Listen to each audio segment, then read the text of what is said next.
तो जरा इस प्रश्न के आंसर को समझ लेते हैं कि मध्य प्रदेश क्या कारण है कि मध्य प्रदेश औद्योगिक रूप से पिछड़ा हुआ है। दूसरा प्रश्न भी ये बन सकता है कि मध्य प्रदेश में मंद औद्योगिक विकास के कारण क्या है। मंद मध्य प्रदेश, पहला तो प्रश्न ये बन सकता है। अ, दीपक कुशवाहा, गुड मॉर्निंग सर। ठीक है, ठीक है, ओके। हम्म तो पहली बात करते हैं हम लोग कि मध्य प्रदेश औद्योगिक रूप से पिछड़ा राज्य क्यों है, या मध्य प्रदेश में मंद औद्योगिक विकास के कारण क्या क्या है। नंबर एक, अपने जो आंसर आप लोगों ने लिखे हैं उसको रेटिफाई कर लीजिएगा कि आपने आंसर में क्या क्या पॉइंट डाला है। मैं धीरे धीरे एक एक करके पॉइंट बता रहा हूं। पहला जो सबसे इंपॉर्टेंट पॉइंट आएगा वो पॉइंट है आपका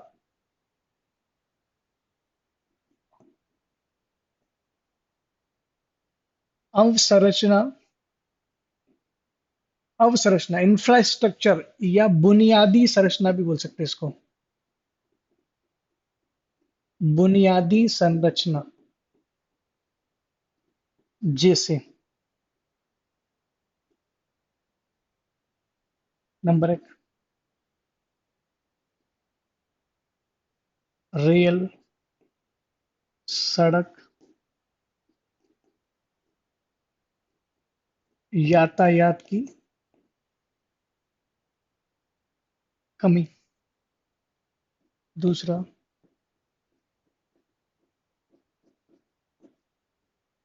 बिजली की आपूर्ति। दूसरा जो आपका पॉइंट हो सकता है वो है बिजली की आपूर्ति, यानी मध्य प्रदेश में यातायात की समस्या है।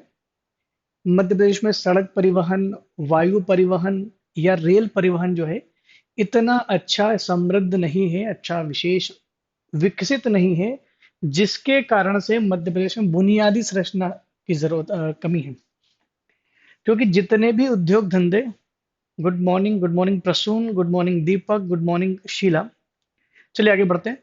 मध्य प्रदेश में बुनियादी संरचना की कमी है, इसका मतलब रेलवे भी सही नहीं है। रेलवे तो है लेकिन इतना विकसित नहीं है, और न ही मध्य प्रदेश में ज्यादा वायु मार्ग है, और न ही मध्य प्रदेश में सड़कें इतनी अच्छी हैं। तो यातायात सबसे बड़ी मांग रहती है। दूसरी मांग रहती है बिजली की आपूर्ति। उनको पर्याप्त बिजली, पर्याप्त जो है पावर सप्लाई मिलना चाहिए उद्योगों को, उसके अकॉर्डिंग यहाँ पर इतना अच्छा माहौल नहीं है। इस वजह से समस्या है। उद्योगों के लिए बहुत सारी चीजें, एक तो उनके जहाँ इंडस्ट्रीज जहाँ बन रही है वहां तक रेलवे की कनेक्टिविटी चाहिए। पानी की व्यवस्था भी चाहिए होती है। कई बार नदियों का पानी जो है उद्योग धंधे लेते हैं, और प्रश्न भी वहां से पूछे जाते हैं। तो पहला जो पॉइंट मेरे ख्याल से समझ में आ गया होगा कि अवसादित संरचनाओं की कमी है यहाँ पर। दूसरा, पहला तो ये हो गया पूंजी निवेश की कमी। आप अगर लोग लगातार करंट अफेयर पढ़ रहे होंगे तो वहां पर आपने कई बार पढ़ा होगा कि मध्य प्रदेश में इन्वेस्टमेंट समिट किया गया। कमलनाथ ने भी किया था, शिवराज सिंह चौहान साहब भी करते हैं, इन्होंने पहले भी किया था। तो ये जो इन्वेस्टमेंट समिट होता है ये गुजरात मॉडल पर बेस्ड है। गुजरात मॉडल पहले गुजरात में भी चलता है, अभी भी चलता है। ईज ऑफ डूइंग बिजनेस को बढ़ाने के लिए मध्य प्रदेश में ज्यादा से ज्यादा जो निवेशक है, जो करोड़पति लोग हैं जो इन्वेस्टमेंट कर सकते हैं, तो उनसे इन्वेस्टमेंट आकर्षित करने के लिए मध्य प्रदेश में ये इस तरह के सबमिट कराया जाता है। लेकिन समस्या क्या है कि मध्य प्रदेश में जो समस्या है वो पूंजी की समस्या है। पूंजी की समस्या इसलिए है क्योंकि यहाँ की आर्थिक जो नीतियां हैं वो बड़ी जटिल हैं, और ऐसे में निवेशकों के लिए, निवेशकों के अनुकूल माहौल नहीं है।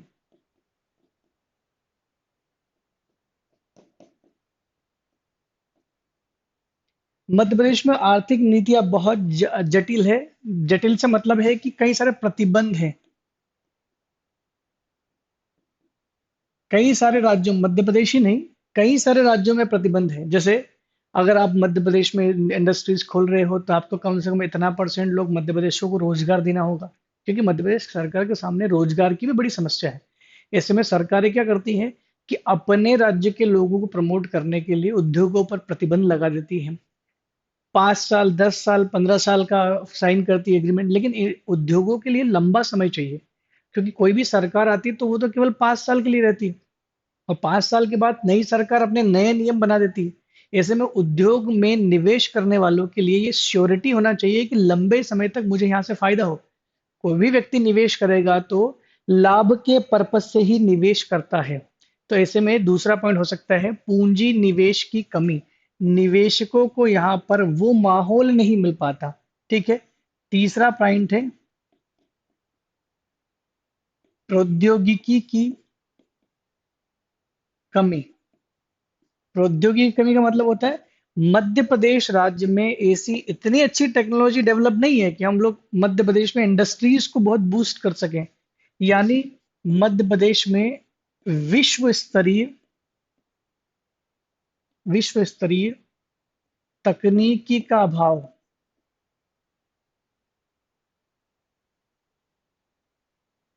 मध्य प्रदेश में विश्व स्तरीय तकनीक का अभाव। मैं लगातार देख रहा हूं आप में से कुछ लोगों ने पॉइंट लिखे हैं। जैसे प्रसून ने लिखा है भौगोलिक स्थिति, बिल्कुल ये राइट पॉइंट है। भौगोलिक स्थिति सबसे बड़ी समस्या है। हालांकि आपने एक और पॉइंट लिखा कच्चा माल। कच्चा माल का इससे संबंध नहीं है, कच्चा माल तो मध्य प्रदेश में काफी मिल जाता है। मध्य प्रदेश में वैसे भी खनिज बहुत ज्यादा है, कच्चे माल की समस्या तो नहीं है। लेकिन आप कच्चे माल को ट्रांसपोर्टेशन से जोड़ सकते हैं कि कच्चे माल की उपलब्धता नहीं है तो सही, लेकिन समय पर वो नहीं पहुंच पाता बिकॉज ऑफ ट्रांसपोर्टेशन, यातायात की समस्या है। मध्य प्रदेश में विश्व स्तरीय तकनीकी कमी है। ऐसे में मध्य प्रदेश में तकनीकी नहीं होगी तो उद्योग धंधे विकसित नहीं हो पाएंगे। ये धीमी गति का एक कारण हो सकता है। नेक्स्ट कारण है आपका भौगोलिक स्थिति। भौगोलिक स्थिति जो है मध्य प्रदेश की, उसके कारण यहाँ पर उद्योग धंधे डेवलप नहीं हो पा रहे। डेवलप क्यों नहीं हो पा रहे? क्योंकि भौगोलिक स्थिति मध्य प्रदेश की ऐसी है, क्योंकि यहाँ पर पठारी भाग है, पर्वतीय प्रदेश है, जिसमें बेसाल्ट की चट्टाने हैं, बेसाल्ट रॉक है। तो बेसाल्ट की चट्टानों से क्या नुकसान? नुकसान ये है ना कि बहुत ज्यादा हार्ड चट्टाने, ऐसे में इनको काट करके सड़कें बनाना, रेल बनाना, ये नुकसानदायक है। ये नहीं हो पाता, इसकी गति धीमी है, मुश्किल है। यहाँ पर सड़कों का निर्माण ज्यादा अच्छे से नहीं हो सकता है, और न ही यहाँ पर रेलवे इतना अच्छा डेवलप हो सकता है बिकॉज ऑफ पर्वतीय क्षेत्र है। और भौगोलिक स्थिति मध्य प्रदेश ये ऐसी है कि ये पठारों और पर्वतीय हिस्सों से घिरा हुआ है। बहुत ज्यादा यहाँ की संरचना ही ऐसी है। ऐसे में मुश्किल है। और मुश्किल दूसरी ये भी है कि अगर इतना पठारी भाग, पर्वतीय भाग है, तो यहाँ पर खनिजों का उत्खनन भी मुश्किल है। खनिजों का उत्खनन भी यहाँ पर मुश्किल है। ऐसे में ये कारण लिख सकते हैं आप। चार कारण तो मैंने आपको बता दिए। पहला कारण मैंने आपको बताया अवसंरचना की कमी, दूसरा पूंजी निवेश की कमी, तीसरा औद्योगिकी की कमी, चौथा भौगोलिक स्थिति। जितने भी लोग ये वीडियो देख रहे हैं, ये समझ लीजिए कि आप अपना आंसर राइटिंग जो है इसी तरह से आपको पॉइंट लिखना है, और तुरंत क्वेश्चन लिख के आंसर के पॉइंट लिखना शुरू कर दें। ठीक है। हाँ जी, आप में से लिख रहे हैं औद्योगिक पर इच्छा शक्ति का अभाव। बिल्कुल, औद्योगिकरण पर इच्छा शक्ति का अभाव। बिल्कुल सही आंसर आपने लिखा है। एक और इन्होंने लिखा है कि सरकार की इच्छा शक्ति का अभाव है। बिल्कुल, 1956 में जब मध्य प्रदेश बना, तब से लगातार कई दलों की सरकारें मध्य प्रदेश में आई, और सरकारें बदलती रही, बनती रही, और बीच बीच में अस्थायी सरकार भी आती रही। देश में माहौल भी जो है कोई सैचुरेटेड गवर्नमेंट नहीं रही। लगातार सरकार आती रही, जाती रही। ऐसे में सरकार ने औद्योगिकीकरण पर बल नहीं दिया, और पंचवर्षीय योजनाओं में भी इसमें काफी ज्यादा जिक्र नहीं होता है कि उद्योगों पर हम लोग ये दे। क्यों? क्योंकि मध्य प्रदेश में पहले से ही दूसरी समस्याएं बहुत ज्यादा है, जिसमें बेरोजगारी और गरीबी थी। तो सबसे बड़ी समस्या इनको ये कि इनको हल करना था। लेकिन एक्चुअल में क्या होता है कि अगर आपको गरीबी और बेरोजगारी खत्म करनी है, तो पहले बेरोजगारी खत्म करनी पड़ेगी। बेरोजगारी का संबंध गरीबी से सीधा है। अगर आपके राज्य या देश में बेरोजगारी बढ़ रही है, तो बेरोजगारी को खत्म करने का सबसे अच्छा तरीका है इंडस्ट्रियलाइजेशन। सबसे ज्यादा अगर कोई रोजगार प्रदान कर सकता है तो वो है इंडस्ट्रीज। और ये जो सेकेंडरी सेक्टर है, ये पूरे मध्य प्रदेश में ही नहीं, पूरे भारत में पिछड़ा हुआ है। ऐसे में बड़ी समस्या है कि मध्य प्रदेश में ये चीजें कम हुई है, औद्योगिकरण कम हुआ है, सरकार की इच्छा शक्ति की कमी थी। ये बिल्कुल पॉइंट लिखा जा सकता है। नेक्स्ट पॉइंट मैं आप ही का लिख देता हूं।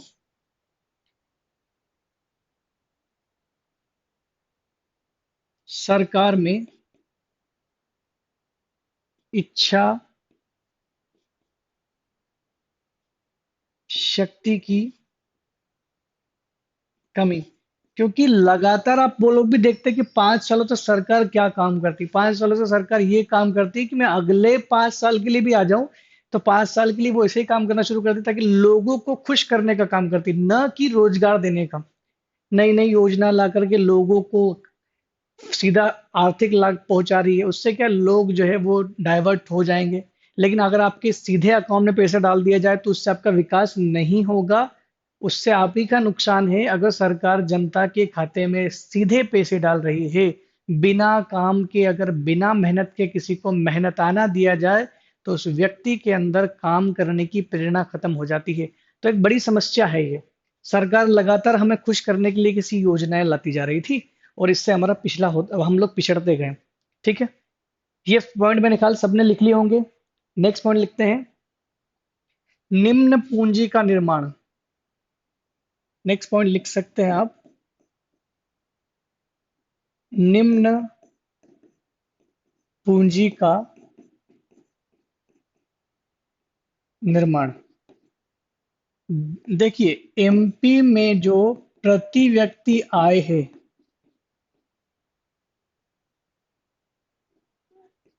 वो है 90,998 रुपए प्रति वर्ष, पर ईयर के हिसाब से। एक साल में जो मध्य प्रदेश के पर कैपिटा पर पर्सन जो इनकम है, वो ये है। जबकि भारत में, इंडिया में जो राष्ट्रीय औसत है, और राष्ट्रीय औसत आय काफी ज्यादा है, 1,25,000 रुपए के आसपास है। ऐसे में ये 1,25,000 रुपए के आसपास है। इसमें ये है कि ये बहुत पीछे है। तो वैसे ही प्रति व्यक्ति की आय की तुलना में भी मध्य प्रदेश पीछे हुए हैं। तो एक पॉइंट ये भी लिखा जा सकता है कि मध्य प्रदेश में प्रति व्यक्ति आय निम्न है। अगर प्रति व्यक्ति आय निम्न है तो टैक्सों का कलेक्शन बहुत कम होगा, और टैक्स का कलेक्शन बहुत कम होगा, तो वैसे ही मध्य प्रदेश के अंदर पूंजी जो निवेश के लिए खुद सरकार इच्छा शक्ति जाहिर करेगी, वो नहीं हो पाएगी। क्योंकि जितना टैक्सेशन मध्य प्रदेश को मिलता है, उसका वो सारा खर्च हो जाता है लोक कल्याण में, वेलफेयर, पब्लिक वेलफेयर में खर्च कर देती है। ऐसे में उद्योगों के लिए सोचना तो कुछ है ही नहीं। आप खुद सोचिए, हर साल सरकार के कितना, कौन सी योजना ऐसी आती है जो उद्योगों को बूस्ट करे? नहीं करती है। उद्योग बूस्ट करने के बजाय ये तो सर्विस सेक्टर में घुसे हुए हैं। साथ ही साथ लोक कल्याण की योजना ला रहे हैं कि अगर आपकी फसल खराब हो रही है तो हम पैसा देंगे। इसके बजाय किसानों को उन्नत बीजों का सप्लाई करना शुरू करें। इसके बजाय किसानों को एजुकेट करना शुरू करें कि आपकी फसल को विपरीत दशाओं में कैसे बचाया जा सकता है। अब हर साल खाली घोषणा कर दिया कि हम लोग जो है आपको मुआवजा दे देंगे। ये मुआवजा ही आपकी कृषि उपज को भी कम कर रहा है। लोगों को बड़ा अच्छा लग रहा है कि अब मुआवजा मिल रहा है, टेंशन नहीं है, ज्यादा खेती करने की जरूरत भी नहीं है। हमारे पास खेत है तो मुआवजा मिल तो जा रहा है, सरकार हमारे साथ तो है, बीमा दे रही है सरकार।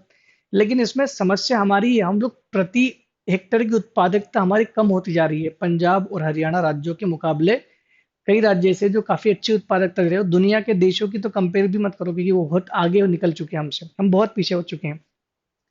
तीसरी, ऋण उपलब्धता।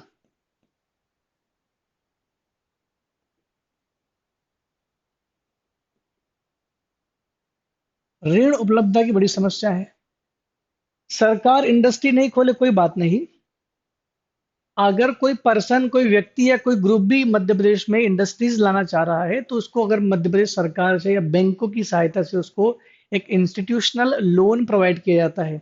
हालांकि किताबों में लिखा हुआ है, कागजों में लिखा हुआ है कि सरकार लोन देगी, लेकिन अगर आप लोन लेने जाओगे तो इतनी जटिल पेपर वर्क है ना, इतना कॉम्प्लेक्स है पेपर वर्क, तो ऐसे में उपलब्धता नहीं हो पा रही है। और कई सारे जो इंजीनियर लोग हैं, कई सारे जो इंजीनियर लोग हैं वो इसीलिए हताश हो जाते हैं क्योंकि सरकार बोलती है कि इंजीनियर लोगों को हम लोग देंगे लोन, लेकिन वो लोन नहीं हो पा रहा है। क्यों? क्योंकि जटिल प्रक्रिया है यहाँ पर। तो मध्य प्रदेश में जटिल प्रक्रिया के चलते ऋण की उपलब्धता नहीं मिल पाती। सरकार श्योरिटी देती है लेकिन हो नहीं पाती, मुश्किल है। नेक्स्ट है इच्छा शक्ति की कमी, तो मैंने लिख दिया था आपको। एक और आखिरी पॉइंट लिख सकते हैं, उद्यमशीलता की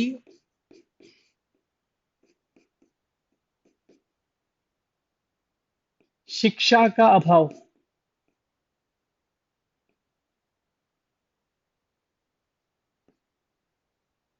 अगर भारत में ये कहा गया है, अभी जो सर्वे आ रहा था कि भारत में बेरोजगारी बढ़ती समस्या है, आने वाले समय में सरकार के पास इतनी जॉब्स तो नहीं होगी। भले ही शिवराज सिंह चौहान साहब बोल दे कि इस साल हम लोग 1 लाख पदों की भर्ती करेंगे, तो क्या मध्य प्रदेश में 1 ही लाख बेरोजगार है? मध्य प्रदेश में कई इससे कई गुना बेरोजगार बैठे हुए हैं। ऐसे में बाकी लोगों का क्या? फ्रस्ट्रेट होते रहेंगे। इसका मेन कारण ये है कि हमारी शिक्षा व्यवस्था में बड़ी कमी है। शिक्षा व्यवस्था में कमी ये है कि हमको जो शिक्षा दी जाती है, हमारा जो पैटर्न है ऑल ओवर इंडिया में भी यही चलता है। ये जो ट्रेडिशनल पैटर्न, जो परंपरागत पैटर्न है जिसमें खाली पढ़ करके पास होना है, इसमें यह नहीं सिखाया जाता है कि आपको ग्रेजुएशन करके अपना खुद का रोजगार कैसे लेना है। आपके अंदर वो स्किल डेवलप नहीं की जाती, इंटरप्रेन्योरशिप जो होती है, उद्यमिता की शिक्षा नहीं दी जाती है। सीधा सीधा खाली पढ़ा दिया, फिजिक्स केमिस्ट्री मैथ मैथ पढ़ लिया, ग्रेजुएशन कर लिए, बीए बीकॉम बी जो भी कर लिया। बी फिर भी एक टेक्निकल है लेकिन फिर भी उसकी हालात मध्य प्रदेश में ठीक नहीं है। ऐसे में जितने भी बच्चे अपना स्नातक और स्नातकोत्तर कंप्लीट करते हैं, अपना ग्रेजुएशन पोस्ट ग्रेजुएशन कंप्लीट करते हैं, उसके बाद भी उसके अंदर स्किल का लेवल वही रहता है जो 12वीं पास करने के बाद होता है। ऐसे में आपके अंदर ऐसी कोई स्किल नहीं होती है जो अपने मन से आप क्या ले सके, अपने मन से। जी शीला, 1,26,400 बिल्कुल सही डाटा है आपने जो लिखा है। मैंने एक मोटा मोटा डाटा दिया था, ये जो डेटा आप बता रहे हैं मैंने मोटा डेटा लिख दिया था। 1,26,400 ही है। बिल्कुल यही जो आप बता रहे 406, यही है वार्षिक आय भारत की। एक मोटे तौर पर मैंने लिख दिया था। तो ऐसा नहीं कि एग्जैक्ट लिखेंगे, लगभग लगभग भी लिख देंगे तो चलेगा। तो मैं बता रहा था कि उद्यमिता की शिक्षा का अभाव है, तो उद्यमिता वाली शिक्षा मध्य प्रदेश में नहीं है। ऐसे में ये बड़ी समस्या है कि मध्य प्रदेश में औद्योगिक दृष्टि से पिछड़ा हुआ है। मेरे ख्याल से 7-8 पॉइंट जो मैंने बताए ये आपके दिमाग में घुस गए होंगे, और अगर ये लिख दोगे तो आपका आंसर बिल्कुल ठीक हो जाएगा कि क्या कारण है कि मध्य प्रदेश में औद्योगिक विकास की दर मंद है। ठीक है, तो ये तो था हमारा पहला प्रश्न जिसके आंसर हम लोगों ने लिख लिया है। सेकंड प्रश्न इसी से बन जाता है। अब जब उद्योग की दृष्टि से मध्य प्रदेश पिछड़ा हुआ है, ये क्वेश्चन पूछ लिया जा सकता है, तो एक प्रश्न ये भी पूछा जा सकता है कि मध्य प्रदेश में उद्योगों की विकास को तीव्र करने की उपाय क्या क्या है?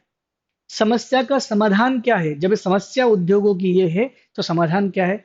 तो जो समस्या है वही समाधान है। अगर मैं बोल रहा हूँ कि अगर मान लो मैं ये बोल रहा हूँ कि मध्य प्रदेश में उद्योग पिछड़े हुए हैं, उसकी मेन समस्या मैंने बता दी कि बुनियादी संरचना का अभाव है, रोड रेलवे विद्युत आपूर्ति नहीं है। तो इसका समाधान क्या होगा? सरकार को भारत सरकार मध्य प्रदेश सरकार को मिल करके मध्य प्रदेश में बुनियादी संरचना को मजबूत करना होगा। बुनियादी संरचना को मजबूत करना होगा। या तो हम ऐसा कर सकते हैं, अभी हमारे पास इतना समय नहीं है कि हम लोग तुरंत बुनियादी संरचना को मजबूत कर दे, तो इंडस्ट्रियलाइजेशन को थोड़ा ऊपर उठाने के लिए एक और ऑप्शन ये बन जाता है। थोड़ा सा हम लोग चर्चा कर लेते हैं इस बात पर भी।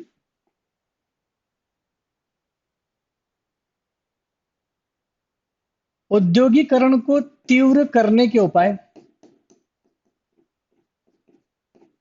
अगर आपको समस्या पता है तो उपाय बहुत आसान हो जाता है। अगर आपको समस्या पता है तो उपाय बहुत आसान हो जाता है। देखिए Madhya Pradesh agriculture based economy है, तो समझते हैं आप, बहुत ज्यादा यहाँ पर एग्रीकल्चर प्रोडक्ट होते हैं। तो ऐसे में ये किया जा सकता है कि हम लोग खाद्य प्रसंस्करण उद्योग यहाँ पर डेवलप करें।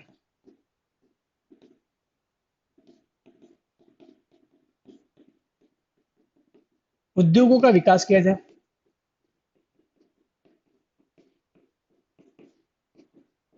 भाई जिसमें हम लोग पावरफुल है ना उसी का काम करें ना। अगर हमारे पास में बहुत अच्छा एग्रीकल्चर हो रहा है तो हम लोग खाद्य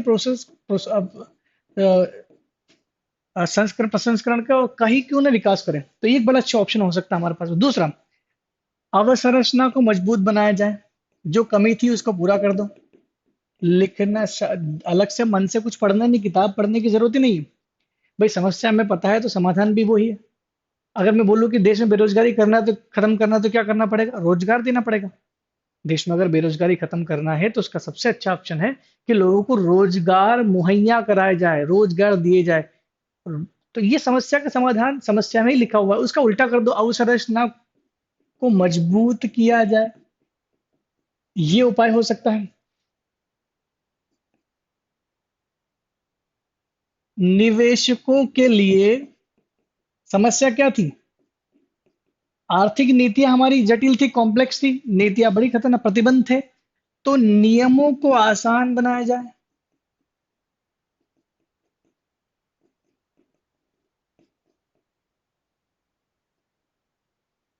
मैं मेंस के पॉइंट ऑफ व्यू से लिख रहा हूं पॉइंट। नियमों को नियमों को आसान बनाया जाए। मेरे ख्याल से समझ में आ रहा होगा। ऋण उपलब्धता कराई जाए।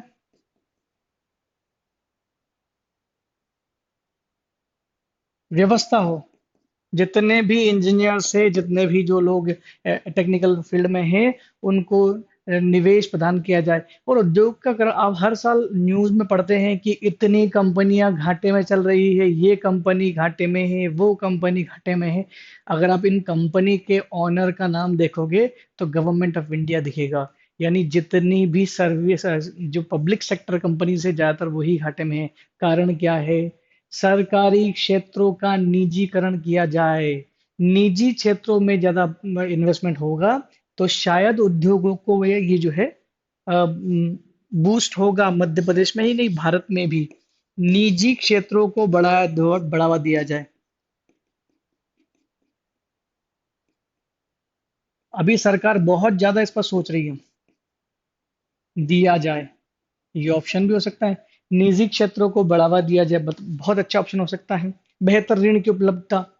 सरकार ने कुछ प्रोग्राम चलाए थे जैसे stand up startup India,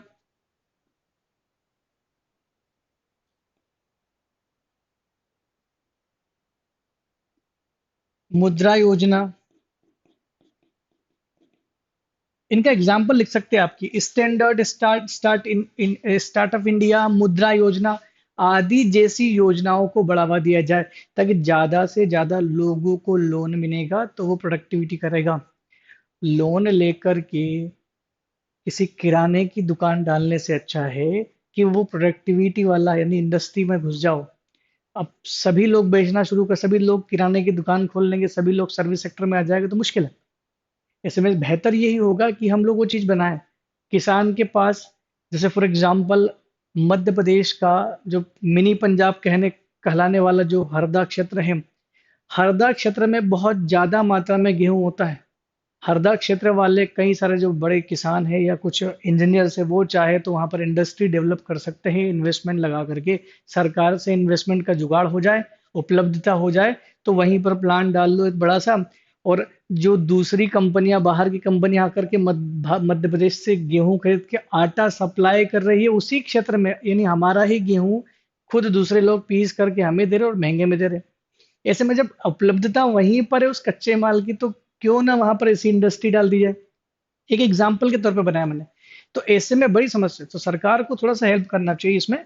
startup, stand up और मुद्रा जैसी योजनाओं को बढ़ावा देगी तो शायद मध्य प्रदेश में औद्योगिकरण जो है वो मजबूत होगा। मेरे ख्याल से दोनों क्वेश्चन के आंसर आपको मिल गए होंगे। मैं जल्दी से आपके कमेंट पढ़ लेता हूँ कि आपने क्या लिखा हुआ है। ठीक है, उनका समाधान है औद्योगिक तीव्र स्टार्टअप को बढ़ावा। बिल्कुल सही अब दिया आपने। ठीक ठीक, बिल्कुल। तो जो आप लोग आंसर दे रहे हैं वो बिल्कुल सही आंसर, लगभग लगभग आपका जो व्यू है आंसर लिखने का वो लगभग ठीक है। ये पॉइंट निकाल उतार सकते हैं आप लोग, काम आएंगे। ठीक है, एक तो प्रश्न मैंने ये दिया था। दूसरा प्रश्न मैंने ये दिया था कि मध्य प्रदेश में कृषि की समस्याएं क्या है। मध्य प्रदेश ही नहीं, भारत में भी पूछेगा तो सेम चलेगी। क्वेश्चन दूसरा क्या है, कृषि की समस्याएं क्या है।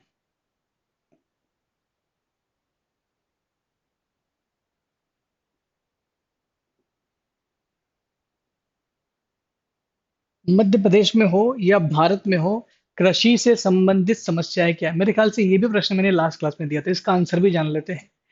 कृषि की समस्याएं क्या है। पहली समस्या तो ये है कि जो हमारा जो भारत में जो किसान है, वो जो खेती करते हैं वो पारंपरिक खेती करते हैं। पारंपरिक खेती करते हैं मतलब टेक्नोलॉजी का अभाव है यहाँ पर।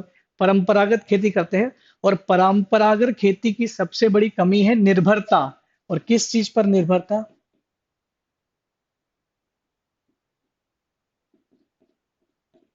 वर्षा पर निर्भरता है।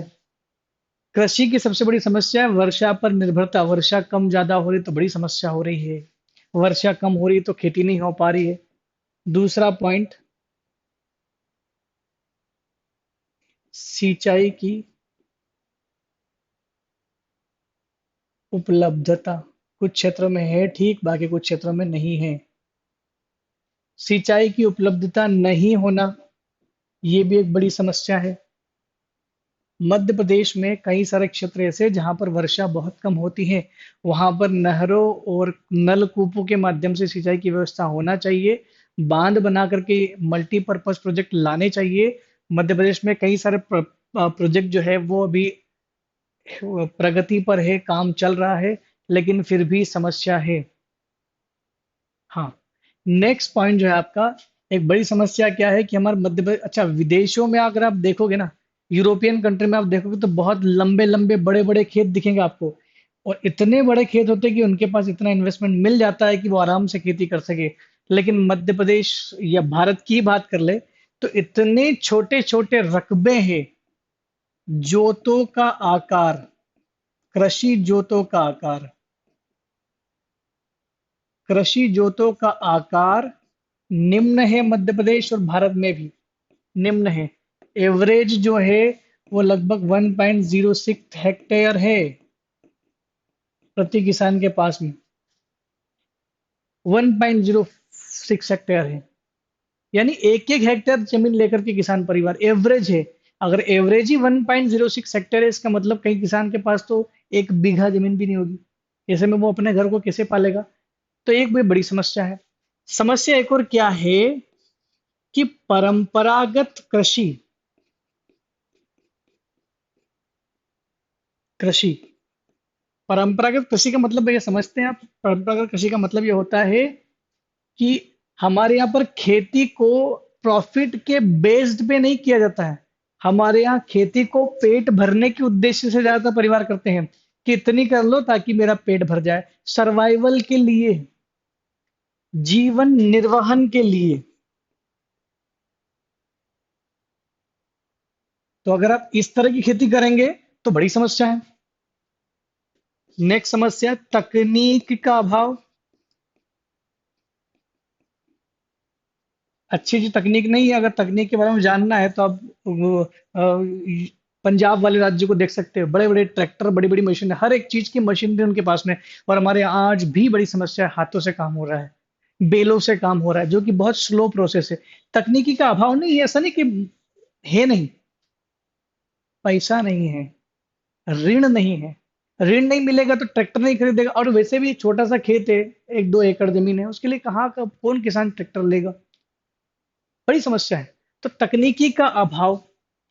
और तकनीकी के अभाव में ये भी लिख सकते हैं आपके, तकनीकी का अभाव, मशीनरी का अभाव है, साथ ही साथ उन्नत बीजों का प्रयोग नहीं हो रहा है।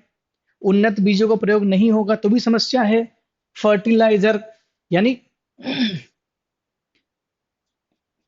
अच्छे बीजों का प्रयोग भी नहीं कर रहे हैं। उर्वरक, उर्वरक भी जो होने चाहिए जमीन में वो नहीं डाल रहे, थोड़े बहुत डाल दिए। उर्वरकों का अभाव, कीटनाशकों की कमी। क्या होता है कि एक्चुअल में सेटिस्फैक्ट्री काम होता है किसानी में भी, कि किसान है जिसके पास बहुत कम जमीन है, लेकिन वो चूंकि सब लोग दवा का छिड़काव कर रहे हैं, सभी लोग उर्वरक डाल रहे हैं, तो उसने भी डाल दिया, लेकिन कितना, मिनिमम अमाउंट में, जितना रिक्वायर्ड है उसकी जमीन के लिए उतना नहीं, बस अपने मन को शांत करने के लिए कि भाई हाँ मैंने भी एक बोरी यूरिया फेंक दिया, अब तो मेरी खेती को अच्छा होने से कोई नहीं रोक सकता। मैंने एक डब्बा छिड़क दिया, छिड़काव कर दिया अच्छे खासे कीटनाशक का, अब तो कीट जो है वो आएंगे नहीं, लेकिन जो उपयुक्त है आपकी जमीन के हिसाब से वो आपने डाला ही नहीं। तो ये तकनीकी का अभाव, परंपरागत खेती, इन सभी की एक ही जड़ है, किसानों की अशिक्षा। अशिक्षा से मैं ये नहीं बोल रहा पढ़े लिखे होना वाला सिस्टम नहीं, किसानों में कृषि से संबंधित शिक्षा का अभाव है। यहाँ पर इसको इस वे में नहीं लिख सकते कि अशिक्षित यानी पढ़े लिखे नहीं है इस वजह से समस्या है। पढ़े लिखे होने से समस्या नहीं है, पढ़ा लिखा किसान भी बहुत सारे हैं, लेकिन फिर भी समस्याएं क्यों है, क्योंकि उसके अंदर जो अशिक्षा है वो कृषि से संबंधित अशिक्षा है। यानी किस तरह की खेती आपके माहौल में होगी, क्या आपकी मिट्टी में कमी है, कौन सी फसल ज्यादा अच्छी हो सकती है, क्लाइमेट का क्या फर्क पड़ सकता है। तो कृषि से संबंधित अशिक्षा का अभाव है। हमारे देश में कोई भी ऐसे बहुत कम ही किसान होंगे, किसानों के लिए चैनल बहुत पहले ही 90s के समय से चल रहा है, कृषि दर्शन दूरदर्शन पर। लेकिन उस कृषि दर्शन को आज शायद ये जो इंटरटेनमेंट वाला जमाना आ गया इसमें कोई लोग देखते भी नहीं, बहुत अच्छी चीजें बताते हैं। और वैसे भी जो आजकल मीडिया में चल रहा है, न्यूज में चल रहा है, दिन भर एक ही चीज दिखाते हैं, और सही हुए कि भी नहीं हमको नहीं पता है, उससे अच्छा तो इन्हीं चीजों को देख सकते हैं। तो ये जो चैनल वगैरह चलाए गए हैं, सरकार ने अलग अलग जिलों में कृषि से संबंधित वहां पर रिसर्च सेंटर भी डाल कर रखे, हालांकि वो इतने अच्छे काम नहीं कर रहे हैं क्योंकि रिस्पॉन्स नहीं है लोगों का, तरह तरह के क्वेश्चन पूछते हैं। शायद इस वजह से सरकार जो है हेल्प पूरी तरह से किसानों की नहीं कर पा रही है। ऋण का अभाव, केसीसी की सुविधा तो है भारत में, लेकिन उस समय नहीं मिलती है जिस समय उसको बीज चाहिए, जिस समय वो बुआई कर रहा है उस समय मिलना चाहिए उसको, जबकि वो गलत टाइम पे निकल रहा है, उस टाइम पे निकल रहा है जब उसके पास ऑलरेडी बीज बेच करके जो फसल बेच के जब पैसा आ रहा तब उसको केसीसी निकल रहा है, तो दोनों तरफ से उसको पैसा हो गया। तो ऐसे में बड़ी दिक्कत है। साहूकारिता इसमें लिख सकते हैं, ये तो एक बहुत मेन पॉइंट है, की पॉइंट जो मैंने लिखे हैं। इसके अलावा बहुत सारी चीजें आ सकती है। साहूकारिता का प्रकोप है बड़ा गांव ग्रामीण क्षेत्रों में आज भी, इंस्टीट्यूशनल लोन प्रोवाइड नहीं हो रहा है, खेती के लिए कृषि से संबंधित कार्यों के लिए बैंक तरीके से लोन नहीं दे पा रहा है, क्योंकि उसकी डॉक्यूमेंटेशन बहुत, जो नियम है वो बहुत जटिल है, और अशिक्षा यहाँ पर एक काम करती है, लोगों को नहीं पता होता है, ठगा महसूस करते, लगता है कि हो सकता है बैंक कुछ जमीन छीन लेगा। साहूकार कम से कम ये तो है कि गांव का है, परिचित है, और मेरी रेपुटेशन बना के रखेगा, किसी को नहीं बताएगा, हम दोनों के बीच में बात रहेगी। बैंक में जाएंगे तो बैंक में लिस्ट निकलती है लोन लेने वालों की, और आज भी हमारे देश में किसान जो है अपने आत्मविश्वास को बरकरार रखने के लिए लोन लेने से बचता है। बड़ी समस्या है, जो इसको जमीन जाने का डर रहता है, हो सकता है ये भी एक समस्या हो। कृषि से संबंधित समस्या मैंने बता दी। आपके लिए अगला जो प्रश्न है, मिट्टी की उर्वरता, बिल्कुल राइट आंसर है, मिट्टी की उर्वरता भी देख सकते हैं आप। मिट्टी में उर्वर देखिए, मिट्टी की उर्वरता की कमी को पूरा करने के लिए आप ये काम कर सकते हैं ना, उन्नत बीजों का इस्तेमाल कर सकते हैं, उर्वरकों का इस्तेमाल कर सकते हैं, कीटनाशकों का इस्तेमाल कर सकते हैं। अब देखिए यहाँ तो मैं ये चीज बता रहा हूँ कि कृषि को आगे बढ़ाने के लिए ये कर सकते हैं, ये इस्तेमाल कर सकते हैं, लेकिन वही कृषि की उत्पादकता की कमी का जब आप आंसर लिखते हो, जब कहीं अब दूसरा आंसर लिखना होता है, तो वहां पर लिखोगे कि पेस्टिसाइड और उर्वरकों के कारण लगातार कृषि की प्रोडक्टिविटी में जो है वो धीरे धीरे कमी होती जा रही, भूमि बंजर होती जा रही है। तो भूमि जो बंजर हो रही है उसको खत्म करने के लिए जैविक खेती का इस्तेमाल किया जाए। तो पहले तो हम लोग कीटनाशक वाली खेती ही हमारे पूरे मध्य प्रदेश में पूरी तरह से नहीं हो रही, सबसे कम उन्नत कृषि करने वाला राज्यों में से हम लोग एक है, बहुत कम यहाँ पर, हालांकि खेती लायक जमीन बहुत है लेकिन नहीं कर पा रहे। दूसरा प्रश्न आपके लिए ये रहेगा कल के लिए, कि मध्य प्रदेश या भारत में कृषि से संबंधित समस्याओं के उपाय लिखिए। उपाय क्या क्या हो सकते हैं, किस तरह से कृषि को ऊपर लिया जा सकता है। दो दो क्वेश्चन हमेशा बनेंगे, एक क्वेश्चन का आंसर मैंने बता दिया, आप चाहे तो ये पॉइंट लिख सकते हैं, आपको अच्छा लगेगा। मेंस पॉइंट ऑफ व्यू से आपको एमपीपीएससी में जो एमपीजीके का पोर्शन बहुत जरूरी है, इसलिए करिएगा, ठीक है। जैविक खेती सिक्किम में होती है, बिल्कुल आप सही पढ़ रहे हैं। भारत का एकमात्र ऐसा राज्य है जो 100% जैविक खेती करता है। और वो आपका राज्य है सिक्किम। बिल्कुल सही आपने आंसर पढ़ा है, जैविक खेती करने वाला राज्य। तो अगला प्रश्न मेरे को समझ में आपने सुन लिया होगा कि मध्य प्रदेश में या भारत में कृषि के सुधार से संबंधित अ, या सुधार के समस्याओं का समाधान बताइए, ठीक है। अब वहीं आ जाते हैं जहां लास्ट क्लास में मैंने आपको छोड़ा था। मैं लास्ट क्लास में पर्वतों की बात कर रहा था। मध्य प्रदेश काफी बड़े हिस्से में पर्वतीय क्षेत्र पाए जाते हैं। पठारी क्षेत्र के बारे में हम लोगों ने पढ़ लिया था। मध्य भारत का पठार, बघेलखंड का पठार, रीवा पन्ना का पठार, मालवा का पठार, नर्मदा सोन घाटी, ये भौगोलिक जो विभाजन है मध्य प्रदेश का, इसको हमने पढ़ लिया था। अब आगे चर्चा करेंगे हम लोग मध्य प्रदेश के प्रमुख पर्वतों की। तो जानने की जरूरत यह है कि पर्वत क्या होता है और पर्वत श्रृंखलाएं क्या होती हैं और पर्वतीय चोटी क्या होती है। तीन चीजें बार बार आती हैं। तो मैं आपको क्वेश्चन बोलिए, क्वेश्चन में दोबारा बोल देता हूं।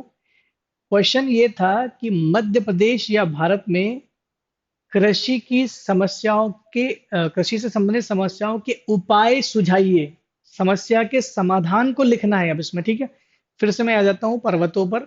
देखिए पर्वत क्या होता है, पर्वतीय श्रेणियां क्या होती है, पर्वत श्रेणी क्या होती है, माउंटेन रेंज किसको बोलते हैं, और माउंटेन पिक किसको बोलते हैं, पर्वत की सबसे ऊंची चोटी किसको बोलते हैं। तीनों का संबंध पर्वत से ही है। अगर एक सिंगल पर्वत आपको दिख रहा है, एक सिंगल माउंटेन इस तरह से आपको दिख रहा है, तो उसको हम लोग बोलते हैं पर्वत, अगर सिंगल दिखा तो ये। लेकिन अगर मान लो आपको लगातार ऐसी श्रेणियां दिख रही हैं, तो इसको हम लोग पर्वत श्रेणी बोल सकते हैं। इस ये भी अलग पर्वत है, ये भी अलग पर्वत है, ये भी अलग पर्वत है, ये वैसे तो चारों अलग अलग पर्वत है, लेकिन फिर भी फिर इसको एक पर्वत श्रेणी कैसे बोलेंगे। हिमालय में हजारों पर्वत है, फिर उसको हिमालय पर्वत श्रेणी क्यों बोलते हैं। इसलिए क्योंकि इसकी निर्माण की जो आयु है, निर्माण की आयु जो है, अगर ये एक समान हो, एक समय पे बना हो, सेम एज की जो पर्वत होते हैं उसको पर्वत श्रेणियां बोलते हैं। अगर ये अलग अलग एज में बने होते और जुड़े भी होते, तो भी इसको अलग अलग नाम दिया जाता। तो समान आयु की में, समान एज में, समान एरा में बनने वाले पर्वतों को पर्वत श्रेणियां कहा जाता है। इसमें एक से ज्यादा पर्वत हो सकते हैं, कितने भी।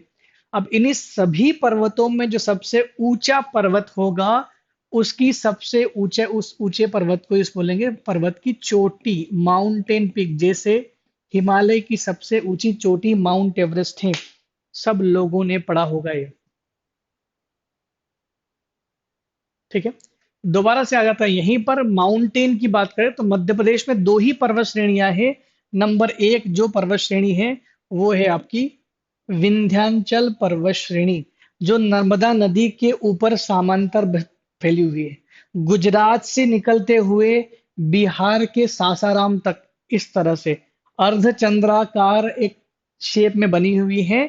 ये बहुत पुरानी पर्वत श्रेणी है।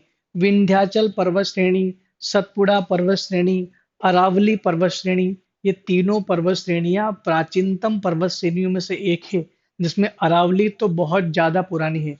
हालांकि अरावली पर्वत श्रेणी मध्य प्रदेश में नहीं है, उसका कुछ हिस्सा मालवा के पठार से टच करता है पश्चिमी भाग में, लेकिन फिर भी मध्य प्रदेश में उसका इतना ज्यादा हिस्सा नहीं है। इसलिए हम लोग दो ही पर्वत श्रेणियों को पढ़ेंगे।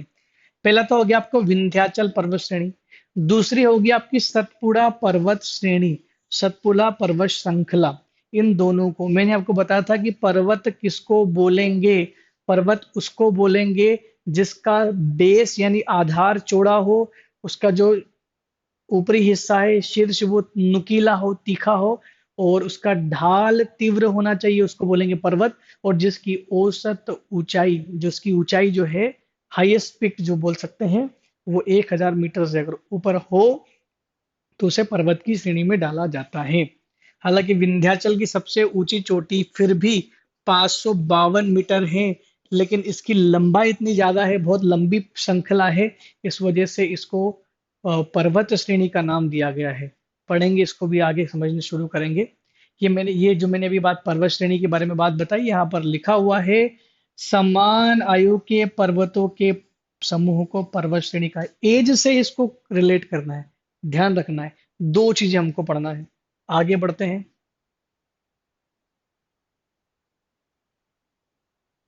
विंध्याचल पर्वत श्रेणी की बात करें,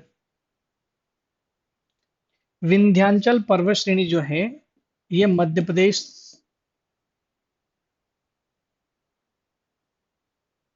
अगर मध्य प्रदेश का मैं ऐसे मैप बनाऊं,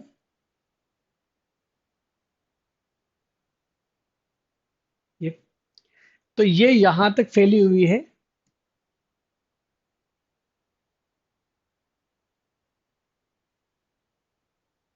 तीन भाग में बांट दिया गया इसको, तीन भाग में बांट दिया गया। पहला जो भाग है वो है आपका विंध्याचल पर्वत श्रेणी। विंध्याचल पर्वत का ही दूसरा जो भाग है आपका वो है आपकी भांडेर की पर्वत श्रेणियां, और जो तीसरा भाग है वो केमूर की पर्वत श्रेणियां। विंध्याचल, भांडेर और केमूर तीन अलग अलग पर्वत पहाड़ियों की जुड़ करके उसको विंध्याचल पर्वत बोला जाता है। और ये शुरू होता है यहाँ गुजरात से, गुजरात से शुरू होता है और लगभग खत्म हो जाता है यहाँ पर सासाराम, बिहार। सासाराम बिहार में जाके खत्म हो जाए। टोटल लेंथ की बात करें, टोटल लेंथ, टोटल कितना लंबा है, 1050 किलोमीटर लंबा है ये। टोटल 1050 किलोमीटर लंबा है। इसकी सबसे ऊंची जो चोटी है वो आपको मिलेगी, उसका नाम है सद्भावना शिखर, goodwill pick.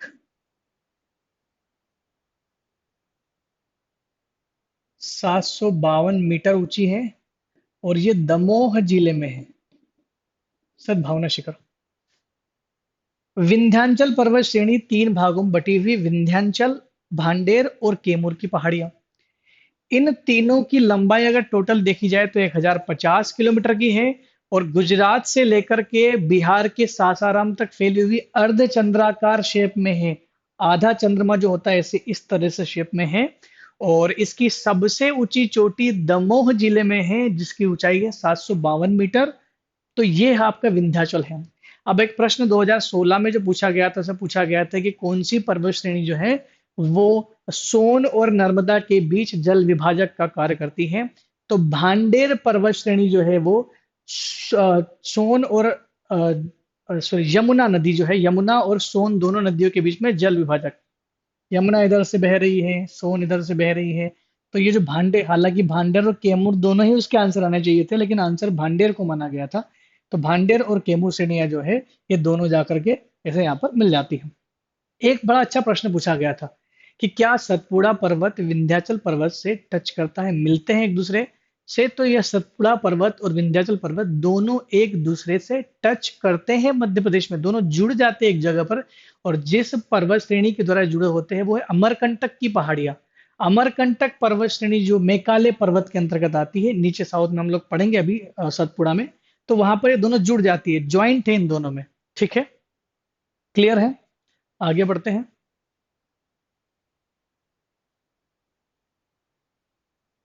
Vindhyachal mountain range. Vindhyachal, देखिए अगर किसी पर्वत के बारे में आपको लिखना है तो सबसे पहले लिखना पड़ेगा कि पर्वत किस चीज का उदाहरण है।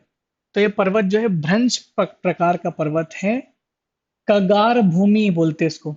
कगार भूमि जो होती है, भ्रंश भूमि को ही हम लोग बोलते हैं कगारी क्षेत्र, यानी वो दरारी क्षेत्र को बोलते हैं। तो भ्रंश भूमि का उदाहरण है ये। और नर्मदा नदी के उत्तर में समांतर फैला हुआ है। नर्मदा नदी के उत्तर में जो फैला हुआ है समानांतर वो है आपका विंध्याचल। नर्मदा नदी के दक्षिण में जो समानांतर यानी पैरेलल फैला हुआ है उसको बोलेंगे हम लोग सतपुड़ा पर्वत श्रृंखला। इसका विस्तार गुजरात, मध्य प्रदेश, उत्तर प्रदेश और बिहार राज्य में है। क्वेश्चन यहाँ से भी बोला जा सकता है कि विंध्याचल पर्वत किस राज्य में नहीं है। Option A Madhya Pradesh, option B Chhattisgarh, option C Gujarat, option D Bihar. तो राइट आंसर क्या आएगा, ये छत्तीसगढ़ में बिल्कुल नहीं जाता है, तो छत्तीसगढ़ इसका आंसर नहीं होना चाहिए। चार राज्यों में जाता है ये, यूपी, एमपी, गुजरात और बिहार। विंध्याचल मध्य प्रदेश की सबसे प्राचीन श्रेणी है। मध्य प्रदेश की सबसे प्राचीन श्रेणी का आंसर पूछेगा तो विंध्याचल है। भारत की सबसे प्राचीन श्रेणी पूछेगा तो वो आपकी अरावली पर्वत है। और दुनिया की सबसे प्राचीनतम श्रेणियों में से एक है ये आपकी विंध्याचल पर्वतमाला, जो तीन अलग अलग पर्वतमालाओं से मिलकर बनी है। वो तीन अलग अलग पर्वतमाला मैं बता चुका हूं आपको। कौन कौन सी पर्वतमाला? वो पर्वतमाला है भांडेर की पर्वतमाला है, कैमूर की पहाड़ियां और विंध्याचल की पहाड़ियां। मेरे ख्याल से यहां तक ठीक हो गया होगा। तो हिमालय जो कि सबसे नवीनतम पर्वत है, और अगर देखा जाए तो ये सबसे पुराने हैं। अब वो दो श्रेणियों की बात कर लेते जिनकी मैंने आपको बात बताई थी, भांडेर और कैमूर की पहाड़ियां। पूछा जाता कि भांडेर की पहाड़ियां मध्य प्रदेश के किन किन जिलों में है? मध्य प्रदेश के सागर, दमोह में मैंने बताया था, चूंकि वो सबसे ऊंची चोटी है। हालांकि उधर ऊपर वाले मैप में मैंने इधर बना दिया था उसको। सबसे ऊंची चोटी जो है विंध्याचल की। अच्छा, 2017 में एक प्रश्न पूछा गया था। 2017 में प्रश्न पूछा गया था कि धूपगढ़ किसकी सबसे ऊंची चोटी है? धूपगढ़ जो है वो सतपुड़ा की सबसे ऊंची चोटी है। लेकिन सतपुड़ा के अंदर भी बहुत सारी पहाड़ियों के छोटे छोटे ग्रुप्स हैं। तो इस जो धूपगढ़ है वो ओरिजिनली महादेव की पर्वत श्रेणियां जो है, महादेव पर्वत श्रृंखला जो आपके पचमढ़ी में होशंगाबाद में मिलती हैं, इसके अंतर्गत आती है महादेव रेंज। और महादेव रेंज की सबसे ऊंची चोटी धूपगढ़ है। किसके अंदर? सतपुड़ा के अंदर। तो अगर पूछा जाएगा विंध्याचल की सबसे ऊंची चोटी सद्भावना शिखर किस पहाड़ियों का हिस्सा है, या किसकी सबसे ऊंची चोटी है, तो एक्चुअल में वो विंध्याचल के अंदर भी किसकी सबसे ऊंची चोटी है? भांडेर की पहाड़ियों की सबसे ऊंची चोटी है, क्योंकि ये दमोह में जाती है और वो भी दमोह में ही है। सद्भावना शिखर दमोह में। पन्ना और छतरपुर में है। पन्ना, छतरपुर, दमोह और सागर, इन क्षेत्रों में यहाँ पर मिलते हैं भांडेर की पहाड़ियां। और भांडेर की सबसे ऊंची चोटी ही जो है वो है सद्भावना शिखर। ठीक है, 752 मीटर ऊंची है सद्भावना शिखर, जो दमोह में है। बात समझ में आ गया? मेरे ख्याल से यहाँ तक चीजें क्लियर हो रही होगी। कैमूर की पहाड़ी की बात की जाए, चूंकि कैमूर की पहाड़ियां मध्य प्रदेश के ज्यादा क्षेत्रों में नहीं है। कैमूर की पहाड़ियां मध्य प्रदेश से ज्यादा उत्तर प्रदेश में है। और मध्य प्रदेश में कहाँ कहाँ है? सतना में है। मध्य प्रदेश में ये सतना में है। सतना ही जिले में मिलेगी आपको इसकी ज्यादातर पार्ट। त्रिकुटा पर्वत एक जो है फेमस है वहां पर। और इसी त्रिकुटा पर्वत फेमस इसलिए है क्योंकि ये त्रिकुटा पर्वत कैमूर श्रेणियों का हिस्सा है। ध्यान रखना, इसको क्वेश्चन यहां से पूछा जा सकता है। ये त्रिकुटा जो माउंट है, माउंट त्रिकुटा, ये कैमूर श्रेणी का हिस्सा है। और इसी को काट करके यहाँ पर ऊपर इसी को हल्का सा काटा गया, काट करके मंदिर का निर्माण किया गया था। अलाउद्दीन खां साहब ने मंदिर बनवाया था। और वो मेहर जो सतना में एक जगह है, वहां पर माँ शारदा का मंदिर बनाया था। बड़ा फेमस है, अच्छा एक टूरिस्ट प्लेस भी बन चुका है। तो माँ शारदा का मंदिर किस पहाड़ी पर बना हुआ है? दैट इज त्रिकुटा की पहाड़ी, त्रिकुटा, त्रिकुटा पर्वत पर। और त्रिकुटा पर्वत किसका हिस्सा है? विंध्याचल का। विंध्याचल में भी किसका? कैमूर का हिस्सा है। इस तरह से आप पढ़ सकते हैं। बारीकियां समझना है, कहां से क्वेश्चन आ जाए कोई भरोसा नहीं। ठीक है, तो सबसे इंपॉर्टेंट रहता है कि आप पर्वतों में जो पढ़ रहे हैं वो पर्वतों के अंदर भी किस पर्वत का हिस्सा है, भांडेर का, कैमूर का या विंध्याचल का हिस्सा है। तो ये समझने की जरूरत है। मेरे ख्याल से यहां तक बात क्लियर हो गई होगी। मेहर समझना है, बहुत जरूरी है। ठीक है, अब में से कोई क्वेश्चन कर रहे हैं? अ, अच्छा, आप लिख नहीं पा रहे हैं, कोई बात नहीं, धीरे धीरे इसको देखते हैं। भारत की पुरानी चोटी क्या है? पुरानी चोटी, सबसे पुरानी चोटी नहीं हो सकती, पुराना पर्वत हो सकता है। भारत का सबसे प्राचीनतम जो पर्वत है वो अरावली पर्वत है। तो ये ध्यान होगा आपको। इससे पहले मैंने क्या बताया कि विंध्याचल की विशेषता, उसके बारे में कुछ विशेष चीजें मैंने बता दी। अब अगर मेंस में प्रश्न पूछा जाएगा, अगर अब यहां से मेंस में प्रश्न पूछा जाता है कि विंध्याचल पर्वत की विशेषता बताइए, या विंध्याचल पर्वत के महत्व को समझाइए। अगर मैं ऐसा प्रश्न बना दूं कि विंध्याचल पर्वत की विशेषता को समझाइए या विंध्याचल पर्वत के महत्व को समझाइए, ये प्रश्न भी नोट कर लो। मैं थोड़ा सा बता रहा हूँ कि इसका आंसर किस तरह से क्या क्या लिख सकते हैं पॉइंट में। जितना ज्यादा मेंस पर फोकस करोगे, देखिए प्री तो निकल जाता है लेकिन मेंस में अगर रुक गई एक ही बार तो दोबारा गेट में जो एंट्री है वो मिलना मुश्किल है। कई बार ऐसा होता है कि आप एक बार मेंस लिख चुके फिर 2 साल वेट कर रहे हो, प्री नहीं निकल रहा, फिर मेंस। तब तब आपकी जो तैयारी जो पीक पर थी, पराकाष्ठा पर जो आपकी तैयारी होती है ना, वो नीचे आना शुरू हो जाती है। और जिस दिन से आपका जो ये नीचे आना शुरू हो गया, उस दिन बड़ी समस्या हो जाएगी, आप दोबारा से उसी पीक को टच नहीं कर पाओगे। तो जिस साल आप सबसे बेस्ट दे रहे हो ना अपना प्रिपरेशन का, उसी साल आपका सिलेक्शन होना चाहिए। तो प्रश्न ये था कि विंध्याचल पर्वत की महत्व को समझाइए या विंध्याचल पर्वत की विशेषता को समझाइए। मैंने पहले भी आपको बताया था कि हमको विशेषता और महत्व में क्या क्या चीज लिखनी है। पहली बात तो ये, पहला पॉइंट कि विंध्याचल पर्वत मध्य प्रदेश की सबसे प्राचीनतम पर्वतमाला है, जो भ्रंश या कगार भूमि का उदाहरण है, भ्रंश पर्वत का उदाहरण है। भ्रंश पर्वत मैंने बताया था आपको कि कोई पर्वत जो है, जो कोई क्षेत्र है जो अचानक से धरती के अंदर होने वाली अंतरजात बलों के कारण अगर कोई धरती का हिस्सा ऊपर उठ जाता है, तो ऐसे में जिस प्रकार के पर्वत का निर्माण होता है, उस पर्वत को कहा जाता है भ्रंश पर्वत। मेरे ख्याल से ये यहाँ तो ये चीज क्लियर हो गई होगी। ठीक है, तो भ्रंश पर्वत का उदाहरण कौन है? ये फिर नेक्स्ट पॉइंट में आप ये लिखोगे कि ये कहाँ से कहाँ तक फैला हुआ है। विंध्याचल पर्वत गुजरात, मध्य प्रदेश, उत्तर प्रदेश और बिहार, यानी गुजरात से लेकर बिहार के सासाराम तक फैला हुआ है, जिसकी कुल लंबाई 1050 किलोमीटर है। इस तरह से लिखोगे। विंध्याचल निम्नलिखित पहाड़ियों का हिस्सा है, या विंध्याचल के अंतर्गत निम्नलिखित पहाड़ियां आती हैं, जैसे विंध्याचल, भांडेर और केमूर की पहाड़ियां। विंध्याचल के अंतर्गत निम्नलिखित पहाड़ियां आती हैं, जैसे विंध्याचल, भांडेर और केमूर की पहाड़ियां। ठीक है।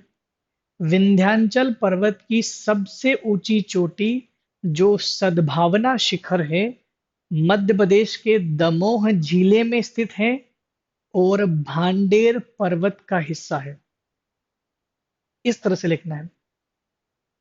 फिर आगे पॉइंट में आपको डालना है, विंध्याचल पर्वत की विशेषता या उसका महत्व इस प्रकार है। नंबर 1 पॉइंट, पहले उसका इंट्रोडक्शन लिख दिया, फिर पॉइंट लिखना शुरू करो। पर्यटन की दृष्टि से महत्व।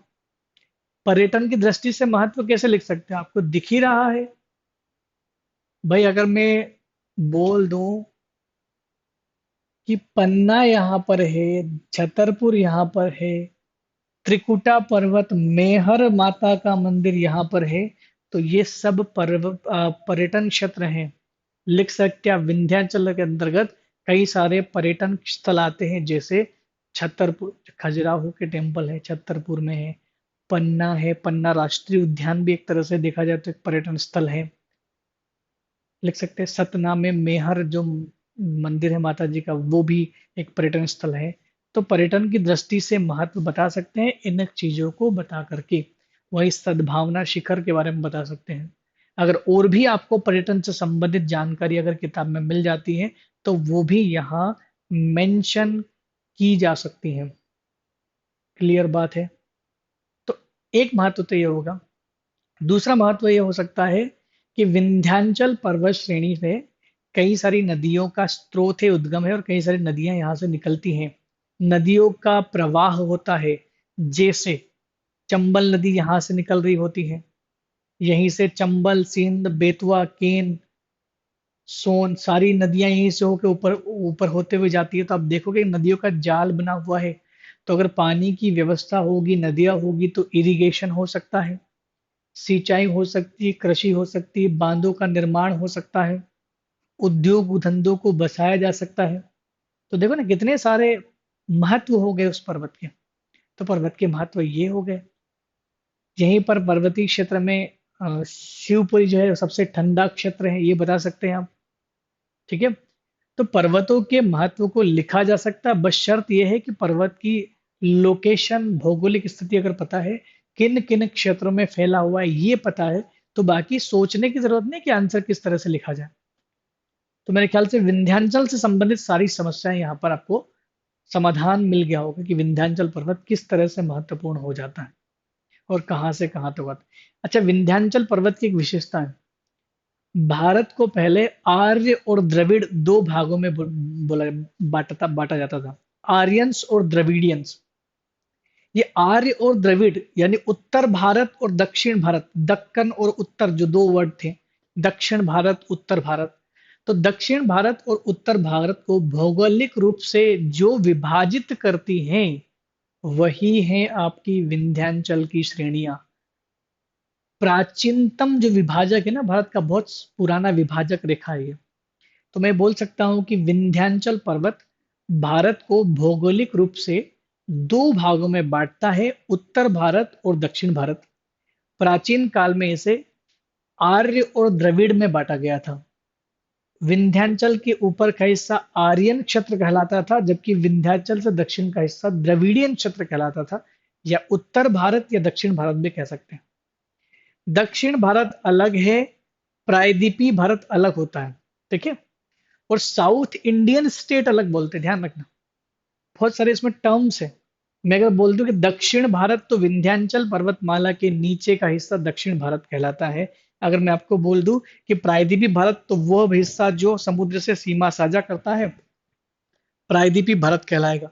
लेकिन अगर मैं बोल दूं दक्षिण भारतीय राज्य या द्रविड़ राज्य किसको बोलते हैं, तो जिनमें साउथ इंडियन भाषाएं बोली जाती है, तमिल, तेलुगु, मलयालम, कन्नड़ा, कोंकणी, ये भाषाएं जिन जिन क्षेत्रों में बोली जा रही है वो सब साउथ इंडियन स्टेट्स कहलाएंगे। तो पांच छह साउथ इंडियन स्टेट के नाम लिख सकते हैं। तो दक्षिण भारतीय या दक्कन के राज्य या द्रविडियन राज्य कहलाते हैं। तो थोड़ा सा डिफरेंस समझने की जरूरत है ज्योग्राफी के हिसाब से। ठीक है, समझ में आ गया यहाँ तक। मैंने जो बताया कि भौगोलिक रूप से भारत को दो भागों में बांटता है विंध्याचल ही है, तो विंध्याचल की यहाँ पर इंपॉर्टेंस समझ में आ जाता है। नेक्स्ट जो सबसे इंपॉर्टेंट श्रेणी है और मध्य प्रदेश की सबसे बड़ी श्रेणी है, उसकी हम लोग बात करेंगे। मध्य प्रदेश की सबसे इंपॉर्टेंट और मध्य प्रदेश की सबसे बड़ी श्रेणी की अगर बात की जाए, तो वो है सतपुड़ा पर्वत श्रेणी। सतपुड़ा पर्वत श्रेणी लगभग 1120 किलोमीटर फैली हुई है। अगर मध्य प्रदेश की बात की जाए, तो सतपुड़ा पर्वत श्रेणी लगभग 1120 किलोमीटर फैली हुई है। मैप में मैं आपको दिखा देता हूं।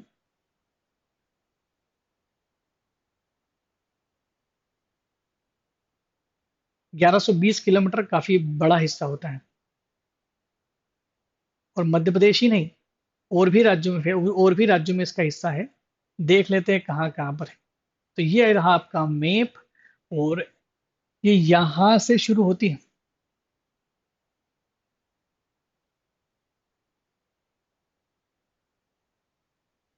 यहां से शुरू होती है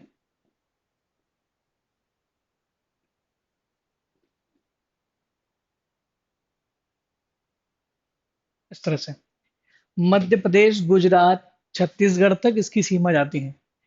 टोटल लेंथ इसकी मैंने क्या बताया आपको, 1120 किलोमीटर है ये पर्वत। कौन सा? सतपुड़ा पर्वत। अलग अलग पर्वत श्रेणियां इसमें आती है, जैसे राजपीपला।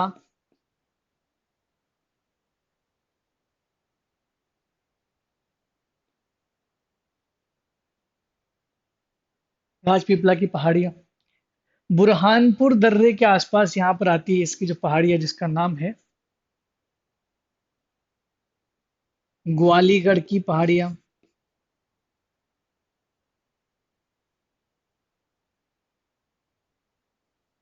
राजपीपला के अंदर ही बहुत सारी पहाड़ियां आती हैं, असीरगढ़ पहाड़ियां, बड़वानी की पहाड़ियां, बहुत सारी आती है, उसको भी हम लोग चर्चा करेंगे।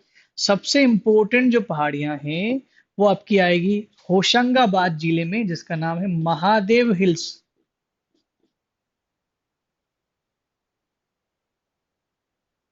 महादेव की पहाड़ियां। और सबसे बाद में आखिरी में जो आती है, जो जॉइंट है, जो जोड़ देती है आखिरी में किसको, विंध्याचल दोनों को जोड़ती है, अमरकंटक वाला रीजन, वो है मेकाले की पहाड़ियां। मेकाले नहीं दिख रहा है तो मैं यहाँ लिख देता हूँ, ये मेकाले पर्वत लिखा हुआ, मेकाले की पहाड़ियां। मेकल श्रेणी, मेकल, इसको सतपुड़ा मेकल श्रेणी भी बोलते हैं या अमरकंटक मेकल श्रेणी भी बोलते हैं। तो यहाँ आपको दिख रहा होगा कि गुजरात से शुरू होती हैं और छत्तीसगढ़ तक ये जाती हैं। ज्यादातर भाग मध्य प्रदेश में, मध्य प्रदेश की सबसे लंबी पर्वत श्रृंखला कौन सी, सबसे लंबी पर्वत श्रृंखला सतपुड़ा। मध्य प्रदेश की सबसे प्राचीनतम पर्वत श्रृंखला कौन सी, विंध्याचल पर्वत। मध्य प्रदेश की सबसे ऊंची पर्वत श्रृंखला कौन सी, यही सतपुड़ा पर्वत श्रृंखल। और सतपुड़ा पर्वत श्रेणी की सबसे ऊंची चोटी धूपगढ़ है, धूपगढ़, जो कि 1350 मीटर ऊंची है, 1350 मीटर ऊंची। और वो कहाँ पर है, वो आपके पचमढ़ी में मिलेगी आपको। तो मेरे ख्याल से ये चीज़ तो समझ में आ गई होगी। देख लेते हैं इसका थोड़ा सा थ्योरेटिकल पार्ट, क्या आपको लिखना है और क्या नहीं लिखना है, और बीच में जो चीज़ें काम की होगी वो भी हम लोग इसमें समझ लेंगे। ठीक है, तो मैंने तो 4 श्रेणी आपको बता दी, एक और यहाँ पर लिख देता हूँ मैं।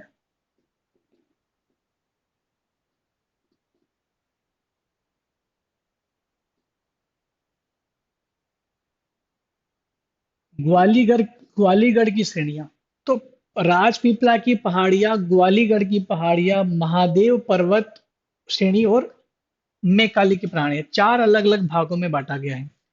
ये सबसे अच्छा ब्लॉक पर्वत का उदाहरण है। दुनिया में बहुत कम ऐसे भ्रंश पर्वत हैं, ब्लॉक माउंटेन। वैसे विंध्याचल भी ब्लॉक माउंटेन का उदाहरण है, लेकिन विंध्याचल इतना पुराना है कि उसके बारे में दो जो है संकल्पनाएं हैं, कि विंध्याचल ब्लॉक पर्वत भी हो सकता है और विंध्याचल अवशिष्ट पर्वत का भी उदाहरण है, दोनों का है। लेकिन प्योरली एक परफेक्ट एग्जाम्पल अगर हम लोग बात करें किसी ब्लॉक माउंटेन का, तो वो आपका सतपुड़ा माउंटेन रेंज है। सतपुड़ा माउंटेन रेंज के उत्तर और दक्षिण में दो भ्रंश घाटियां हैं, दो दरार घाटियां हैं, दो रिफ्ट वैलियां हैं। मैंने आपको बताया था कि जब भ्रंश पर्वत, जब रिफ्ट, जब ये पर्वत बनते हैं भ्रंश वाला पर्वत, तब उसके आसपास दरार घाटियां बन जाती है, भ्रंश घाटियां बन जाती हैं। पहली भ्रंश घाटी जो उत्तर में है वो है नर्मदा, दक्षिण में है ताप्ती। नर्मदा और ताप्ती दो घाटियां यहाँ पर निर्मित होती है जो आपको दिख रही है। ठीक है, सबसे ऊंची चोटी मैंने आपको बताया धूपगढ़ है, 1350 मीटर ऊंची, जो पचमढ़ी के महादेव पर्वत में स्थित है। 2017 में पूछा गया प्रश्न, प्रश्न तो पूछा गया था अच्छा, लेकिन उत्तर को लेकर के बड़ी समस्या पैदा कर दी आयोग ने। और इस तरह की समस्या पैदा कर दी कि आंसर दे कोई डिलीट करना पड़ा। कैसे डिलीट करना पड़ा, प्रश्न ये पूछ लिया कि धूपगढ़ की श्रेणी जो है, धूपगढ़ जो पर्वत है, सब वो किस श्रेणियों की सबसे ऊंची चोटी है। पहला ऑप्शन सतपुड़ा पर्वतमाला, दूसरा ऑप्शन महादेव पर्वतमाला, तीसरा ऑप्शन ग्वालीगढ़, और दे दिया होगा विंध्याचल, जो भी दे दिया। तो दो ऑप्शन जो इसमें थे वो दोनों कॉमन थे, सतपुड़ा भी दे दिया और महादेव भी दे दिया। वास्तव में ये महादेव पर्वत श्रेणी की सबसे ऊंची चोटी है। जिनने अच्छे से डीप में पढ़ा होगा उसको पता होगा, और जिसमें मोटे मोटे तौर पर पढ़ लिया उसने ये पढ़ा होगा कि सतपुड़ा की सबसे ऊंची चोटी धूपगढ़। अब इसका आंसर क्या लिखा जाए, कुछ लोगों ने ए ऑप्शन दिया, कुछ लोगों ने बी ऑप्शन दिया। आयोग कंफ्यूज हो गया कि क्या आंसर दिया जाए, क्योंकि क्वेश्चन गलत हो गया। तो आयोग ने जो आंसर माना था उस समय, बाद में हालांकि इसको हटा दिया गया था, आंसर जो माना गया था वो माना गया सतपुड़ा पर्वत श्रेणी। कई बार आयोग हटाता भी नहीं, ऐसा नहीं है ना।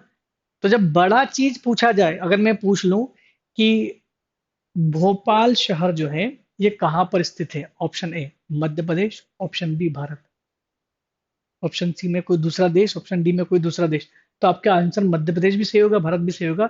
लेकिन जो सटीक आंसर जो हो सकता है, मान लिया जाए भारत में वैसे ही सब चीज कवर है, तो भारत उसका ऑप्शन मान सकते हैं। इसी तरह से पर्वत में भी एक ऑप्शन पूछा गया था कि सतपुड़ा की है कि महादेव की है। महादेव की तो है ही, लेकिन महादेव सतपुड़ा में है। अब आप सोच सकते हो क्या आंसर लिखेंगे। तो आयोग की आदत रही है कि वो इस तरह की कुछ गलती कर देता है, जिसमें वो फिर बोलता है कि ठीक है, गलतियां सुधार दी जाएगी, दो ही तो की है, तीन ही तो की है। धूपगढ़ जो चोटी है ये मध्य प्रदेश की भी सबसे ऊंची चोटी है, ये भी ध्यान रखना आप। अब थोड़ी इन पर्वतों के बारे में भी पढ़ लेते हैं, जो पर्वत श्रेणी अलग अलग है। राजपीपला पर्वत श्रेणी इसलिए इंपॉर्टेंट हो जाती है क्योंकि राजपीपला जो पर्वत श्रेणी जिन जिन क्षेत्रों में फैली हुई है, चाहे वो गुजरात में हो चाहे वो मध्य प्रदेश में फैली हुई हो, तो अलग अलग जगह अलग अलग छोटी छोटी पहाड़े भी मिलती है, यानी पहाड़ के अंदर पहाड़ियाँ, पहाड़ियाँ के अंदर पहाड़ियाँ, इस तरह का यहाँ पर मिलेगा आपको। और ये आपको बहुत इंपॉर्टेंट याद रखना पड़ेगा। इंपॉर्टेंट कैसे हो गया, क्योंकि पहाड़ियाँ सब अलग अलग जगह पर फैली हुई है। चूलागिरी की पहाड़ियाँ, ये गुजरात के क्षेत्र में मिलेगी आपको, चूलागिरी की पहाड़ियाँ।